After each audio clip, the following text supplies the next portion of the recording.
सभी को जय मसीह की। हिंदी बाइबल स्टोरीज कहानी 42। गधा बातें करने लगा। क्या आपने कभी किसी गधे को बातें करते सुना है? आप शायद कहें नहीं, मैंने तो नहीं सुना।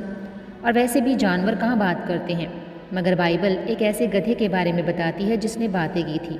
लेकिन ये कैसे हो सकता है, चलिए देखते हैं। इजरायली कनान देश पर कब्जा करने के लिए बिल्कुल तैयार थे। जब ये खबर मोआब देश के राजा बालाक तक पहुंची तो वह डर गया। इसलिए उसने एक चालाक आदमी बिलाम को बुलवा भेजा ताकि वह जाकर इजरायलियों को श्राप दे। राजा ने यह भी कहलाया कि इस काम के लिए वह उसे ढेर सारा पैसा इनाम में देगा। इतने बड़े इनाम के बारे में सुनकर बिलाम फौरन अपने गधे पर सवार हुआ और राजा बालाक से मिलने निकल पड़ा। लेकिन यहोवा नहीं चाहता था कि बिलाम इजरायलियों को श्राप दे, इसलिए परमेश्वर ने बिलाम को रोकने के लिए अपना एक स्वर्गदूत भेजा। स्वर्गदूत एक लंबी तलवार लेकर बिलाम के रास्ते में आकर खड़ा हो गया। बिलाम को स्वर्गदूत दिखाई नहीं दे रहा था, लेकिन उसके गधे ने देख लिया। इसलिए गधा बार बार स्वर्गदूत से बचकर निकलने की कोशिश करता, लेकिन जब उससे ऐसा नहीं हुआ तो वह रास्ते में ही बैठ गया। इस पर बिलाम को गधे पर बड़ा गुस्सा आया और वह उसे डंडे से दनादन मारने लगा। फिर यहोवा ने ऐसा चमत्कार किया जिससे बिलाम ने अपने गधे को ये बोलते सुना, तो मुझे क्यों मार रहे हो? मैंने तुम्हारा क्या बिगाड़ा है? इस पर बिलाम ने कहा, तूने क्या मुझे बेवकूफ़ समझ रखा है?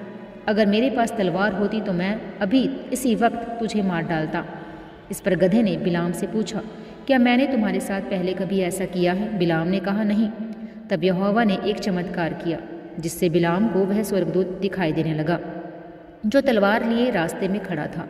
स्वर्गदूत ने बिलाम से कहा, तुमने अपने गधे को क्यों मारा? तुम्हारा रास्ता रोके तो मैं खड़ा हूँ ताकि तुम इजरायलियों को श्राप देने ना जा सको। अगर तुम्हारा गधा मुझे देखकर रास्ते से हट ना जाता तो मैंने तुम्हें कब का मार दिया होता और तुम्हारे गधे को छोड़ देता। बिलाम ने स्वर्गदूत से कहा, मुझसे बड़ी भूल हो गई है। मुझे बिल्कुल नहीं मालूम था कि आप रास्ते में खड़े हैं। इसके बाद स्वर्गदूत ने बिलाम को जाने दिया और बिलाम बालाक के पास पहुंचा। इतना सब होने के बाद भी बिलाम अपनी हरकतों से बाज नहीं आया। उसने इजरायलियों को 3 बार श्राप देने की कोशिश की, मगर हर बार उसके मुंह से आशीर्वाद ही निकला। भला कैसे?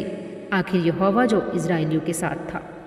आज की आप इस स्टोरी को देख सकते हैं गिनती 21 उसका 21 से 35, 22 उसका 1 से 40, 23 उसका 1 से 30, 24 उसका 1 से 25 में। मिलते हैं अगली स्टोरी में। प्रभु आप सबके साथ हो। सभी को जय मसीह की। God bless you all.